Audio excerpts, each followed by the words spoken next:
And then I would get back to the protected area just in time for sunset, gin and tonics. So I honestly believe this is the most important spot on Earth.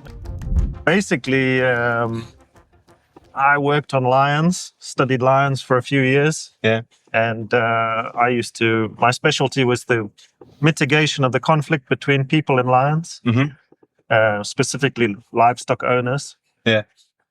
And I was introduced to Allan Savory here at the Africa Center. Yeah. He had a novel way of protecting cattle from lions. These mobile bomas, mobile kraals. So I came to see it, and that started a long relationship with Allan in this place.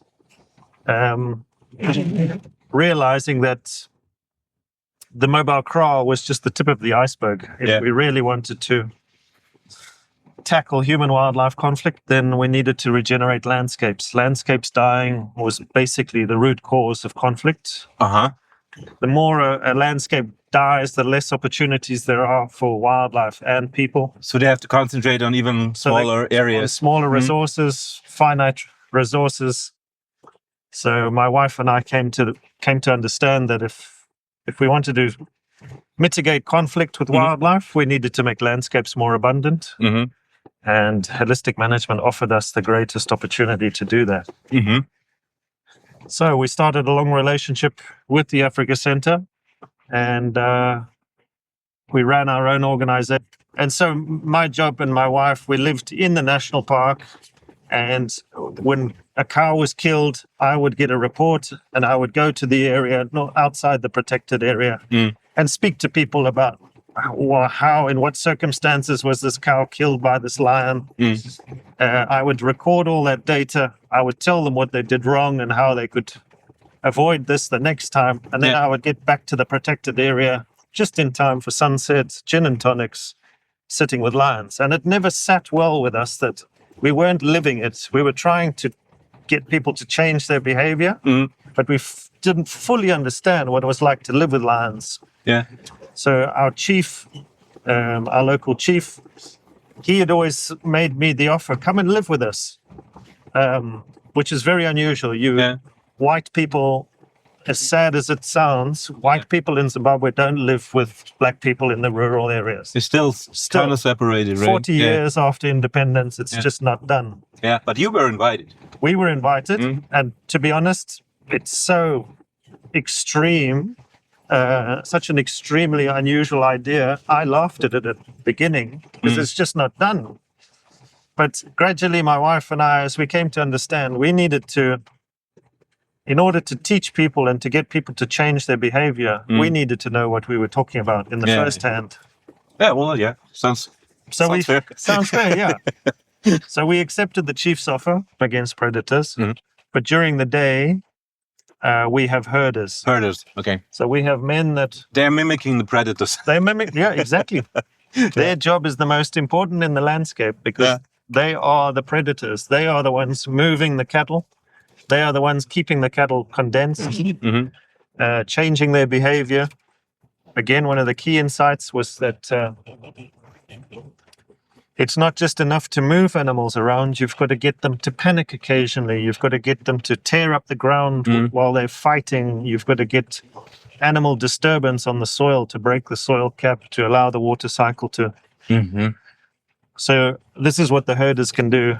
They are a proxy for lions. Proxy for lions, nice. A very important job. Yeah. So basically, grass grows differently than a tree. A tree grows from the tips, produces new leaves in buds, and if it's not an evergreen tree, it's a deciduous one. We have deciduous trees here. In our non-growing season, a tree has the ability to drop its leaves. A grass doesn't have the ability to drop its leaves. No leaves, huh? Yeah. So it's a critical relationship with herbivores. A grass grows from the base of its plant. Yeah. It grows in the wet season. If something eats it, then sunlight hits the growing points at the bottom and it can regrow. If it grows and reaches maturity, goes to seed, but nothing has eaten it, it's actually shaded out itself. Mhm. It kills itself. So it needs to be eaten, and that which isn't eaten needs to be flattened, maybe by hooves. And this is where the density of the herbivores came in. Mhm. Chased by lions, they're panicking, they're crushing all the uneaten grass, pounding it into the soil, breaking the soil cap, shitting and pissing. And what that does is it breaks that soil cap so that when the rain does come back, all that rain soaks into the soil instead of running off Mhm. or evaporating. And so the cycle just gets stronger and stronger. Mhm. In the absence of animals, that plant kills itself. Mhm. Then you've got the standing, what we call moribund grass. But I think it's time to get serious. This planet is in real trouble. Yeah. And no one is really talking about it. Mhm. We are having these conferences, and people are publishing papers and talking about it, but no one's doing anything. And whilst we're doing that, wasting time, so the sand is flowing through the hourglass. And before you know it, we just won't have an environment left that can sustain us. So we've really got to take it seriously. Yeah.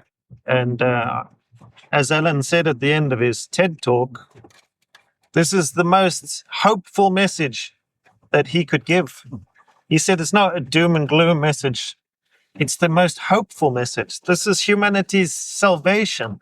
This will link us back to our landscapes. We will have more animals, more wildlife, more wealth, better health. It's all possible with this.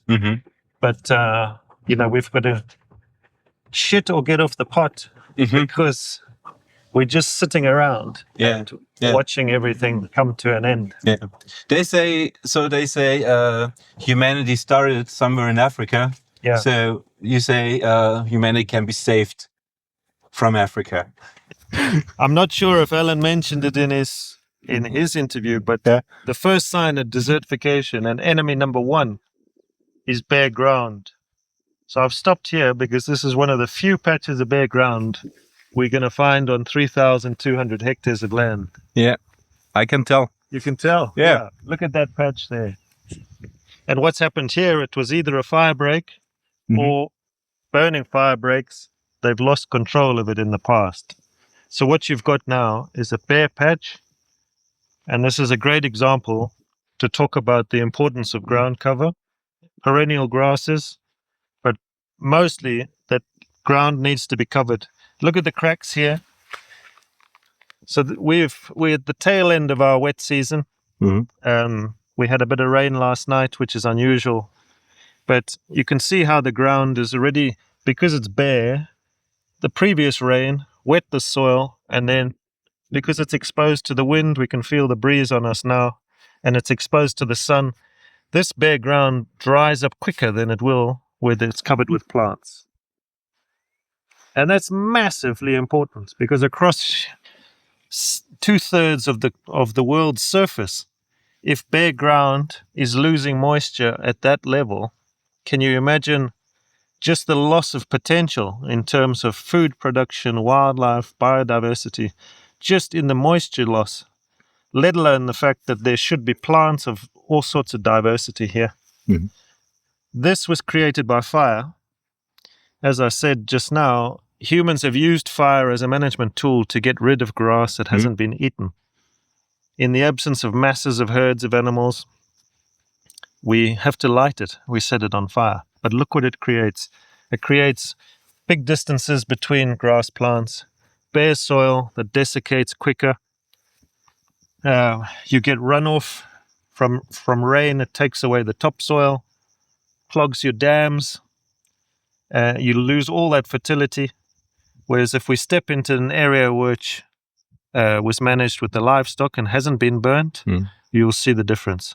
So let's have a look there. So just a few meters away, where there wasn't fire, you can see the dead, flattened grass here. So something heavy has walked through here, maybe an elephant. It wasn't me. You can see the... Not that heavy. I said maybe an elephant. Thank you. But look how that soil now is protected. Mm-hmm. We could get an inch of rain in a single storm now, and you're not going to get any erosion here. Mm-hmm. It's all going to soak in slowly and protect the soil. Mm-hmm. So this is what we're trying to get. We're trying to get our 4 ecosystem processes operating again. And the only way to do that is with the livestock, the way we manage them. You should get it. Film that as you walk back to the car. I'll carry this one. You could. And then you say the dangers of exposed soil. You see? I did? Okay. See the dangers of exposed soil on my shoes. Can I bring that with me? Of course you can. That's Yeah. a souvenir. Yeah, I'm sure you liked it in your car. Well, it's not my car, so don't worry. Someone else's. Done.